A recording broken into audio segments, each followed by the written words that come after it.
Not only do we have less money to spend in this recession, the price of basics like food and fuel continue to rise.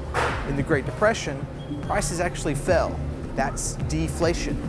The government won't allow that to happen this time. They're telling us inflation is necessary. Right now, the government is telling us that deflation is the problem, is the threat.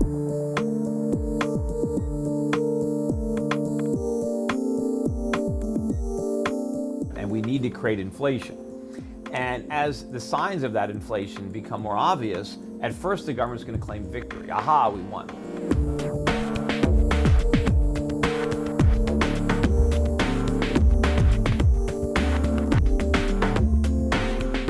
And then inflation is going to start to get much worse than they're comfortable with. If they try to fix the recession, it could lead to prices rising even more. Because the way that the government does it is by trying to increase its own spending and everyone else's spending. Either the government will just outright buy more things itself, or it will give tax cuts or stimulus checks or whatever to get consumers to spend more. Inflation in today's world is not an increase in the amount of notes in circulation. It's an increase in the amount of checking account money that people have. The money is coming into existence based on debt, based on government spending. When government spends money it doesn't have, it's going into debt. When we spend money we don't have, and our money supply grows and grows the deeper into debt we go. So for every extra dollar created in the form of checking account money, banks only need to hold 10 cents, basically tenfold.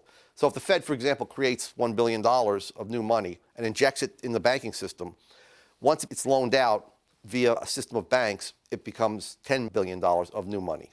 All that new money floating around in the system actually has a direct effect on the prices we pay for everything, including groceries. It raises them. Economists say we are due for a doubling. People are going to start worrying about all this money being printed. We've already printed through this crisis. The Federal Reserve's more than doubled the base money supply, which is called the monetary base. And we have already a basis for a doubling of the price level. I don't know how anybody's going to afford anything with that happening. It's already hard, with the gas. It's going to hurt. It's going to hurt. I absolutely disagree with all this noise about the debt. I will tell the government, give us a break.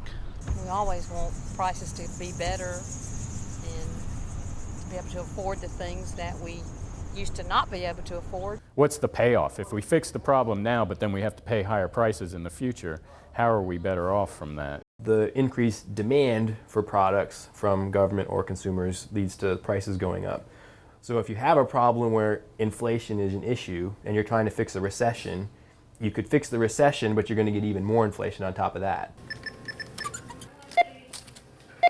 And they're going to try to figure out why are prices rising, especially when so many people will still be unemployed. They're going to say, this is impossible. How can we have 12% unemployment, yet 10% inflation? And they're not going to connect the dots between their monetary policy and why prices are rising so rapidly.